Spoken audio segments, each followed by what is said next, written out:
लग्नानंतरचे प्रेम भाग 25.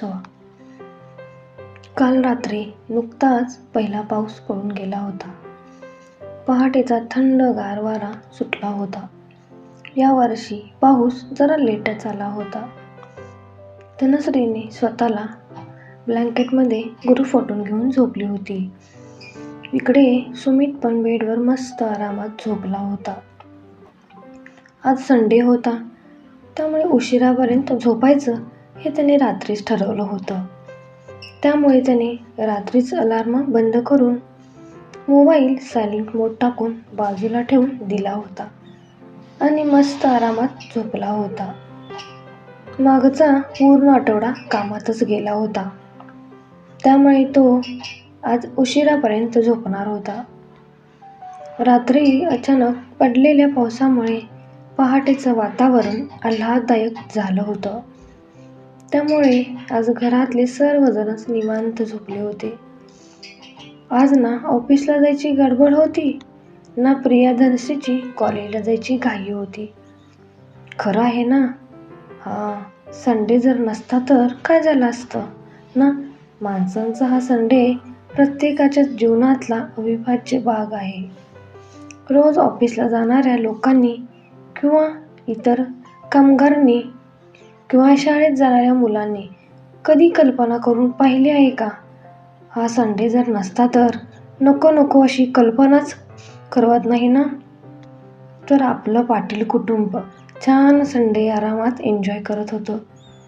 पण इकडे प्रेम देसाई मात्र धनश्रीच्या विचारात गहून गेले होते. त्याला धनश्री येईल की नाही याचीच काळजी लागली होती. ती तर नाही आली तर एवढा सर्व प्लॅन करून पण त्याचा काही उपयोग होणार नव्हता. कारण त्याने आज धनश्रीला प्रपोज करायचा पक्का निश्चय आपल्या मनाशी केला होता. प्रेमला तर कधी एकदा सकाळ होते आणि मनीषाला फोन करतोय असं झालं होतं.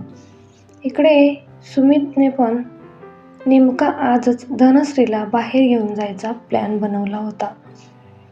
इकडे पाटील कुटुंब आज आरामात होतं. सुनीताबाई पण आज जरा आरामातच उठून सर्वांच्या नाश्त्याची तयारी करत होत्या. त्यांच्या मदतीला काशीराम पण होता. दोघं मिळून नाश्त्याची तयारी करत होते. सकाळी सकाळी धनश्रीचा फोन वाजल्यामुळे सुमित आणि धनश्री दोघांची पण झोपमोड झाली. धनश्रीने डोळे चोळत फोनकडे पाहिले तसं तिच्या लक्षात आले, शिट यार, मनीषाचा फोन. मी तर अजून कोणाला विचारलं पण नाही. आता हिला काय सांगू याचा विचार धनश्री मनात करत होती. तोवर फोन कट झाला. काय ग, काय झाले? कोणाचा फोन होता? आणि फोन पाहून तू काय एवढी टेन्स झालीस? तो डोळे चोळत धनश्रीला विचारत होता.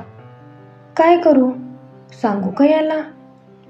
ती मनातच विचार करत असते. अरे, ते आमच्या ग्रुपने आज छोटीशी पिकनिक प्लॅन केली आहे आणि तेच मला विचारायला मनीषाने फोन केला होता. तिचं बोलणं ऐकून त्याचा चेहरा खाडकन पडला. तो स्वतःला सावरत, तू काय सांगितले आहेस की नाही तिला? आणि तुम्ही कोण कोण जाणार आहोत? आमचा पूर्ण ग्रुपच जाणार आहे, म्हणजे मनीषा, वर्षा, राशी, किशोर आणि प्रेम. प्रेमचं नाव ऐकून सुमित उदास झाला. अरे तेच, रात्री मी आईंना विचारणार होते, पण बाबा ऑफिसच्या कामाविषयी बोलत होते, त्यामुळे मला आईसोबत बोलताच आलं नाही. हे सुमित, तूच विचार ना आई बाबांना, ती त्याच्याकडे आशेने पाहत म्हणाली. सुमितला मात्र पुढे काय बोलावं काही सुचत नव्हतं. तो पण सकाळी उठल्याबरोबर तिला त्याचा प्लॅन सांगणार होता, पण तिचं बोलणं ऐकून तो एकदम गप्पच झाला. तू विचारशील ना आई बाबांना? ती त्याला असं अचानक गप्प बसलेलं पाहून म्हणाली. हो ठीक आहे, तू सांग मनीषाला तू येतेस म्हणून. आई बाबा काही नाही बोलणार. तो अडखळत दुसरीकडे पाहत म्हणाला. नक्की ना? हो ग माझी आई, मी विचारतो आई बाबांना. तो पटकन उठून गेला. तो धनश्रीला जाण्यासाठी हो तर म्हणाला, पण त्याला मनातून खूप वाईट वाटत होतं. इकडे धनश्री पण सुमितचा अचानक उदास झालेला चेहरा पाहून विचारात पडली होती. सुमितचा चेहरा बोलका असल्यामुळे त्याच्या मनातले भाव त्याच्या चेहऱ्यावर स्पष्ट दिसत होते. पण धनश्रीला मात्र याचा अर्थ काही केल्या लागत नव्हता. काय झालं असेल याला अचानक? याला मी फ्रेंड सोबत बाहेर जाते ते आवडलं नसेल. असं असतं तर हा मला जायला हो कसा बोलला. नाही, दुसरं काहीतरी कारण असेल म्हणत धनश्री उठून आपलं आवरायला गेली. तो पण त्याचा आवरून आरशासमोर उभा राहून केस ठीक करत होता. तो आरशात पाहून स्वतःच्याच मनाशीच म्हणाला, काय यार सुमित, तू का तिला कॉलेज ग्रुप सोबत बाहेर जायची परमिशन दिलीस?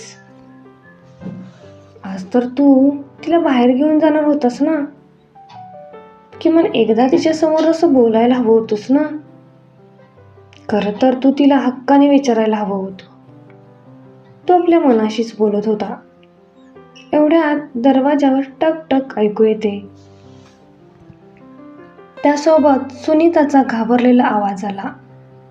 सुमित दादा, सुमित दादा म्हणून सुनीता बाहेरून आवाज देत होती.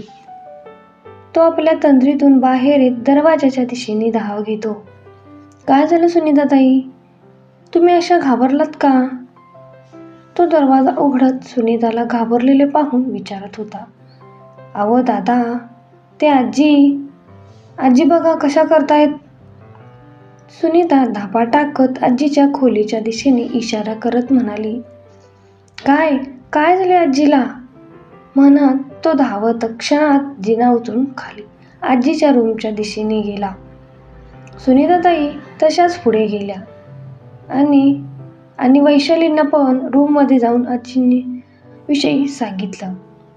सुनीताने लागलीच प्रिया आणि आत्याला पण आवाज दिला. सर्वांनी एकच धाव घेतली.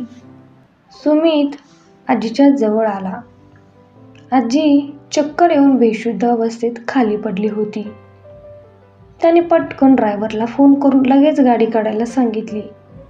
आजीला आपल्या हातावर उचलून घेतलं आणि बाहेर आला. तोवर आई बाबा सर्वजण त्याच्या दिशेने धावत आले. अरे सुमित, काय झालं आईंना? वैशाली रडवलेला चेहरा करत म्हणाल्या. तो भरभर चालतच म्हणाला, आजीला बहुतेक चक्कर आली आहे.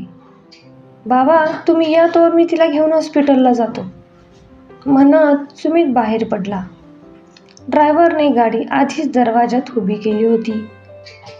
तो पटकन आजींना घेऊन गाडीत बसला. एका बाजूने संजयराव पण गाडीत बसले. आई काय झालं तुला? आई बोल म्हणून ते हवे होऊन आजींना हाका मारत होते. ड्रायव्हरने लगेच गाडी स्टार्ट केली. इकडे वैशाली आणि आत्या पण त्याच्या पाठोपाठ दुसरी गाडी घेऊन लगेचच बाहेर पडल्या. तो ड्रायव्हरला म्हणाला, गाडी फास्ट घे आणि इथल्या जवळच्या हॉस्पिटललाच थांबव. आज नेमका पाऊस पण धो धो पडत होता. त्यामुळे ड्रायव्हर गाडी सावकाशच चालवत होता. तू गाडी साईडला घे जरा, तो वैतागून म्हणाला. काय झाले साहेब? म्हणत त्याने गाडी रस्त्याच्या कडेला उभी केली. तू पाठीमागे बस म्हणत तो ड्रायव्हिंग सीटवर बसला. त्याने क्षणात गाडी स्टार्ट केली. गिअर टाकत त्याने वेग वाढवला. त्या मुसळधार पावसात पण कार सुसाट वेगात धावत होती. संजय रावांकडे डॉक्टरचा नंबर होता. त्याने डॉक्टरांना फोन करून आजीच्या क्रिटिकल कंडिशनबद्दल सांगितलं. संजय रावांची आणि डॉक्टरांची चांगली ओळख होती. त्यांची आई सिरियस आहे म्हटल्यावर डॉक्टरांनी लगेचच दोघा वॉर्डबॉयला स्ट्रेचर घेऊन गेटजवळ उभं राहायला सांगितलं आणि ते ऑपरेशनच्या तयारीला लागले. 10-15 मिनिटातच कार हॉस्पिटलच्या गेटवर पोचली. इकडे धनश्रीला मात्र यातलं काहीच माहीत नव्हतं, कारण सुनीता आली तेव्हा ती बाथरूममध्ये होती. ती अजून पण वरती तिच्या रूममध्येच होती. थोड्या वेळाने ती खाली आली तर प्रिया रडत होती आणि सुनीता तिची समजूत काढत होती. धनश्री धावतच तिच्याजवळ जात म्हणाली, प्रिया काय झालं? तू अशी रडतेस का? म्हणजे तुला काहीच माहित नाही? प्रिया डोळे पुसत म्हणाली, अगं कशाबद्दल बोलतेस तू? काय झालं सुनीता ताई? धनश्री सुनीताताईंकडे पाहत त्यांना विचारत होती. अहो धनश्री ताई, आपल्या आजींना चक्कर आली होती आणि त्या खाली होत्या. सुनीता धनश्रीला सांगत होती. तेवढ्यात धनश्री त्यांचं बोलणं मध्येच तोडत म्हणाली, काय झालं आजींना? त्यांना चक्कर कशी आली? आणि मग आता त्या कुठं आहेत?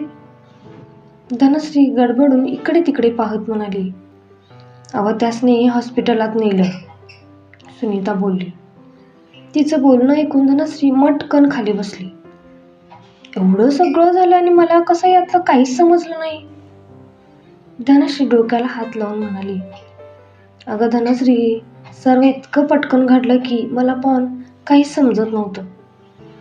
प्रिया डोळे पुसत बोलली. बरं उठ प्रिया, आपण लगेच हॉस्पिटलला जाऊया. धनश्री उठत म्हणाली. तिने प्रियाच्या हातातला फोन घेऊन लगेच सुमितला फोन लावला. पण त्यानं नुकतंच आजीला ॲडमिट केलं होतं. त्यानंतर तो हॉस्पिटलच्या फॉर्मॅलिटीज पूर्ण करण्यात व्यस्त होता.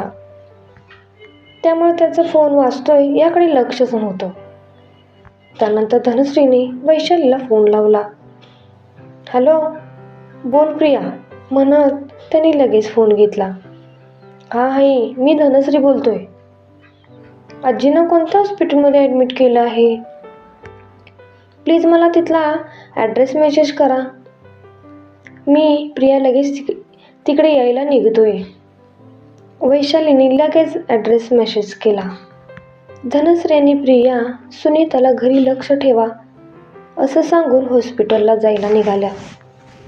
प्रिया तू मागे बस, तू डिस्टर्ब आहेस, मी घेते गाडी. तिने गाडी स्टार्ट केली. इकडे डॉक्टरांनी आजींना ॲडमिट करून घेतलं आणि आजींच्या काही टेस्ट केल्या. त्यानंतर त्यांना समजले की आजींना हार्ट अटॅक येऊन गेला. डॉक्टर आजींच्या टेस्ट करून बाहेर आले. वैशाली आणि आत्या डॉक्टरांकडे धाव घेत म्हणाल्या, डॉक्टर, माझी आई कशी आहे हो? डॉक्टर, कशा आहेत आई? त्यांना काय झालं? त्यांच्या पाठोपाठ संजयराव आणि सुमित पण आले. डॉक्टर त्यांच्याकडे पाहत म्हणाले, त्यांना हलकासा हार्ट अटॅक येऊन गेला आहे, पण आता त्या ठीक आहेत. डॉक्टरांचे शब्द ऐकून संजयराव आणि सुमितच्या पायाखालची जमीन सरकली. आत्या आणि वैशालीनं तर ऐकून रडू कोसळलं. आई, आत्या, तुम्ही दोघी पण शांत व्हा. डॉक्टर म्हणालेत ना आता आजी ठीक आहे. तो आईला आणि आत्याला धीर देत समजवत होता. खरं तर डॉक्टरांचं बोलणं ऐकून त्याला पण धक्का बसला.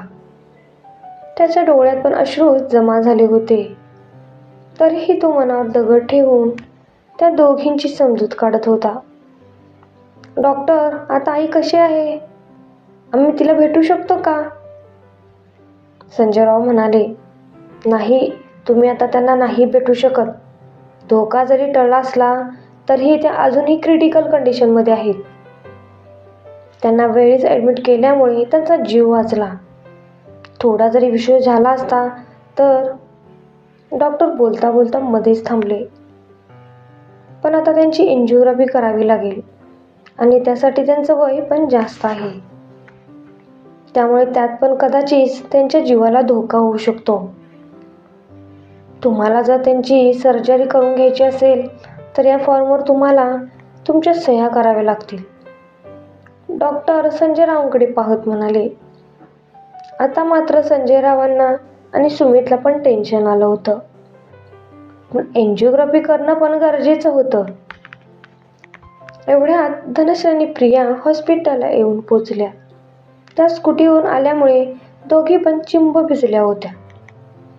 या सर्वांना टेन्शनमध्ये पाहून त्या दोघी सोबतच म्हणाल्या, काय झालं आजीला? त्या ठीक आहेत ना? वैशालीने रडत रडत त्यांना डॉक्टर जे बोलून गेले होते ते सांगितलं. ते ऐकून प्रिया धनश्रीला पण धक्का बसला. दोघींच्या पण डोळ्यातून अश्रू वाहू लागले. आता पुढे काय निर्णय घ्यावा यांच्याबद्दल कोणाला काही सुचत नव्हतं. बराच वेळ विचार करून शेवटी संजय रावांनी फॉर्म सह्या केल्या. डॉक्टरांनी आजीची सर्जरी करायला घेतली. आता सर्वजण देवाचा धावा करत होते. सुमितने गावी दादासाहेबांना आजीच्या तब्येतीविषयी फोन करून सांगितले. त्यानंतर अक्षयदादांनी मयुरी वहिनीला फोन केला. 1-1.5 तास ते सर्वजण बाहेरच बसून होते.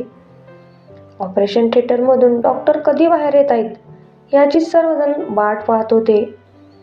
वैशालीने आत्या डोळे मिटून देवाचा धावा करत होत्या. धनश्री पण आजी ठीक व्हाव्या म्हणून गणपती बाप्पाची मनोमन विनवणी करत होती. बराच वेळाने डॉक्टर बाहेर आले. सर्वांनी डॉक्टरांकडे धाव घेतली. डॉक्टर, कसं झालं ऑपरेशन? आई ठीक आहे ना? हेमा आत्या डॉक्टरांना अधीरतेने विचारत होत्या. आम्ही आमचं काम केलं आहे. त्यांना शुद्ध आल्याशिवाय आम्ही काहीच सांगू शकत नाही, डॉक्टर म्हणाले आणि त्याच्या केबिनच्या दिशेने गेले. डॉक्टरांचं बोलणं ऐकून कधी नव्हे ते सुमित पण रडवलेला झाला होता. बराच वेळ सर्वजण शांत होते. थोड्या वेळाने धनश्री पटकन उठली आणि रिसेप्शनच्या बाजूला असणाऱ्या गणपतीच्या मूर्तीसमोर हात जोडून आजी बऱ्या व्हाव्या म्हणून प्रार्थना करत होती. ती डोळे मिटून गणपतीची ध्यानधारणा करत होती. इकडे मनीषा धनश्रीला फोन करून थकली होती, कारण धनश्रीचा फोन तिच्या रूममध्येच राहिला होता. प्रेमने पण बऱ्याच वेळा धनश्रीचा नंबर ट्राय केला, पण त्याचा पण कॉल ती उचलत नव्हती. तिचा फोन ती घरीच विसरली होती, त्यामुळे तो वाजून वाजून बंदच होत होता. शेवटी बराच वेळ धनश्रीची वाट पाहून ठरल्याप्रमाणे सर्वजण ट्रिपला गेले. प्रेम मात्र नाराजच होता. देशासाठी ट्रिप प्लॅन केली होती, तीच आली नव्हती आणि त्यात मनीषा त्याच्या मागे पुढे करत होती, त्यामुळे त्याची चिडचिड होत होती. एकतर धनश्रीला प्रपोज करण्याचा आजचा त्याचा प्लॅन फसला होता, त्यामुळे तो आधीच नाराज होता आणि त्यात मनीषा त्याची पिछा सोडत नव्हती. एक वेळ तर तो मनीषावर ओरडला पण. मनीषाला पण याचं वाईट वाटलं. त्यानंतर तिने पण त्याचा नाद सोडून इतरांसोबत एन्जॉय करायला गेली. सर्वजण एन्जॉय करत होते, पण प्रेम मात्र उदास होऊन एका ठिकाणी शून्यात नजर लावून बसला होता. त्यानं आजच्या दिवसाची खूप स्वप्न पाहिली होती. आज धनश्रीला प्रपोज करण्याच्या विचारात त्याला काल रात्रभर झोप पण लागली नव्हती. त्याला असं उदास होऊन बसलेलं पाहून किशोर त्याच्या जवळ येत म्हणाला, काय रे प्रेम, तू असा उदास होऊन का बसला आहेस?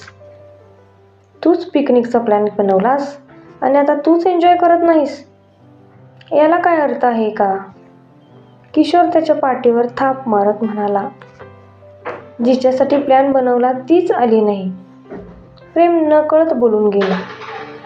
काय काय म्हणालास तू? कोणासाठी प्लॅन बनवला? कोण आलं नाही? किशोर प्रश्नार्थक नजरेने प्रेमच्या तोंडाकडे पाहून त्याला विचारत होता. अरे बोल ना आता, कोण आहे जिच्यासाठी तू प्लॅन बनवला होता, सांग मला. किशोर त्याला पुन्हा पुन्हा विचारत होता. तू जर आता मला सांगितलं नाहीस तर मी आत्ताच्या आत्ता निघून जाईन. किशोर चांगलाच हट्टाला पेटला होता. अरे बाबा, कुठे जातोयस? खरं तर तुला सांगणारच होतो, पण म्हटलं आधी तिला विचारावं आणि तिचा होकार मिळाला वर मग तुला सांगावं, पण तू काही आता ऐकणार नाहीस म्हणत शेवटी प्रेमने किशोरला धनश्रीचं नाव सांगितलं.